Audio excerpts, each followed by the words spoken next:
बोटाद जिले की गड्डा विधानसभा सीट काफी महत्वपूर्ण मानी जा रही है। ये सीट 1967 से अस्तित्व में आई और 1980 में इसे अनुसूचित जाति के लिए आरक्षित कर दिया गया। इस सीट पर 2020 में उपचुनाव हुए थे, जिसमें बीजेपी ने जीत हासिल की थी। हालांकि 2017 के विधानसभा चुनाव में इस सीट पर कांग्रेस ने जीत दर्ज की थी। वहीं इस बार गड्डा विधानसभा सीट से कांग्रेस ने महंत शंभुनाथ को टिकट दिया है।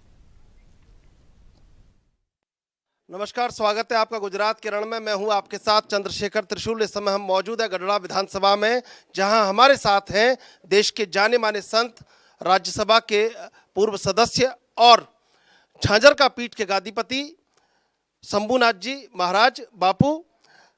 प्रधानमंत्री मोदी से लेकर तमाम भाजपा नेताओं के भी बहुत करीबी हैं और गुजरात में आस्था के बड़े चेहरे के रूप में देखा जाता है।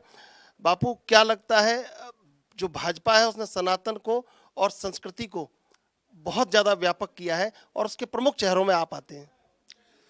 देखिए, भारतवर्ष में पहली बार ऐसी पार्टी उभर करके आई है। जब देश आज़ाद हुआ था तब पहला प्रधानमंत्री कौन बनेगा इस बात को तय करने के लिए वोटिंग रखी थी, जिसमें से 80% वोट सरदार वल्लभ भाई पटेल को प्रधानमंत्री बनाने के लिए दिए गए थे। फिर भी कोई और अन्य कोई बन गया प्रधानमंत्री। तभी से लेकर के आज तक देश ब्रिटिशरों के मानस पुत्रों का गुलाम था। पिछले 70 साल से उनके मानस पुत्रों की गुलामी की जंजीरों को तोड़ने का काम अगर किसी ने किया है तो वह है वर्तमान प्रधानमंत्री आदरणीय नरेंद्र भाई मोदी जी। तो सांस्कृतिक राष्ट्रवाद के संदर्भ में पार्टी ने अपने मैनिफेस्टो में जो पंचनिष्ठा होती है उसमें रखा है, अपने बंधारण में, संविधान में। पार्टी का खुद का संविधान है, उसमें पंचनिष्ठा है और पंचनिष्ठा में सांस्कृतिक राष्ट्रवाद का उल्लेख मिलता है। मतलब यह पार्टी ऐसी पार्टी है जिसने बाकायदा अपने लीगल डॉक्यूमेंट में कहा है कि मैं भारत की सांस्कृतिक विरासत को संभाल करके रखूंगा। तो यही होने जा रहा है। गुजरात में मेरे जैसे और एक संत लड़ रहे हैं, डीके स्वामी जी, जो स्वामीनारायण संप्रदाय से है।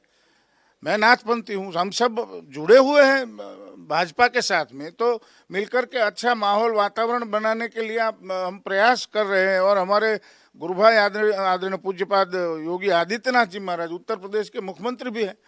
तो मैं तो कहना चाहूँगा कि जो नाथपंथ है वो पूरा समर्पित भाजपा की ओर है और उनके हमारे जो शिष्य समुदाय है वह भी सब उसमें है। बापू, आपने जो चेतना फैलाई है उसका ये असर है कि अरविंद केजरीवाल नोटों पर लक्ष्मी गणेश जी छापने की बात करते हैं और राहुल गांधी और प्रियंका गांधी भी अब मंदिर और मठों में दर्शन के लिए जाने लगे हैं। तो फिर कैसे माने कि ये तो सब एक जगह अब जाने लगे हैं, विपक्ष तो अब भूल गया है धर्म को? चलिए, मैं तो इतना मानता हूँ कि कोई अब अपनी जात को मैं हिंदू हूँ इतना कहने के लिए तत्पर हुए हैं, आतुर हुए हैं, ये हमारे लिए बड़ी बात है। क्योंकि हमने तो पिछले 70 साल से देखा है, कभी कंधे पे जनेऊ नहीं है, कभी कुछ नहीं है। और यही लोग थे जो राम के अस्तित्व पर सवाल उठाने वाले हैं। यही लोग हैं। अरविंद केजरीवाल आज यहाँ गुजरात में आकर के कह रहे हैं कि मैं अयोध्या की यात्रा मुफ्त में करवाऊंगा। उनको मालूम ही नहीं है कि हिंदू लोग जो जाते हैं वो अपने खर्चे से जाते हैं, तब जाकर के यात्रा संपन्न होती है।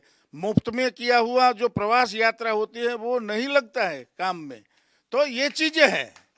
तो और मैं आपके माध्यम से इनसे पूछना चाहूँगा कि क्या कभी उन्होंने शिला पूजन में अपनी हिस्सेदारी बताई थी, जताई थी, कहीं पर रहे थे? राम सेतु के संदर्भ में राम के, भगवान श्री राम के अस्तित्व पर सवाल करने वाले, और वही कह रहे थे ना मंदिर बनाऊंगा, ना मस्जिद बनाऊंगा, मैं तो वहाँ शिक्षा का संकुल बना दूंगा। अरे ये कैसी शिक्षा आप देना चाहते हो पूरे भारतवर्ष को, जिसमें संस्कार जैसी कोई चीज नहीं है? तो मैं यहाँ से आपके माध्यम से सवाल खड़ा करना चाहता हूँ ना कि भाई आप क्यों अवध का नाम ले रहे हो? आप भगवान का नाम ही क्यों ले रहे हो? जब आप उनके अस्तित्व पर सवाल कर रहे हो तो नाम लेने की आवश्यकता क्या है? और यह जो बात है वह पूरे देश की जनता, जितने भी नागरिक है, वह सब जानते हैं कि ये ढकोसला है इनका, बनावटी हिंदू है ये, और सब लोग जानते हैं। तो आज उनको हिंदू वोट की ताकत का अब उनको अंदाजा हो गया है कि अब हिंदू एकजुट हो रहा है। मैं तो कह रहा हूँ, मैं नाथपंथी हूँ, सनातन हिंदू का अवलंबन करने वाला हूँ। और पूर्ण रूप से सभी का समर्थन करने वाला हूँ। बापू, क्या लगता है विपक्ष जो गारंटी दे रहा है और जो बराबर विपक्ष उत्साह से गुजरात में चारों तरफ रोड शो रैलियां कर रहा है, उसको कहाँ देखते हैं? देखिए, पिछले 27 साल से गुजरात में भारतीय जनता पार्टी का लगातार शासन रहा है और सातत्यपूर्ण रहा है। विकास की राजनीति हमने लाई है, भाजपा वालों ने।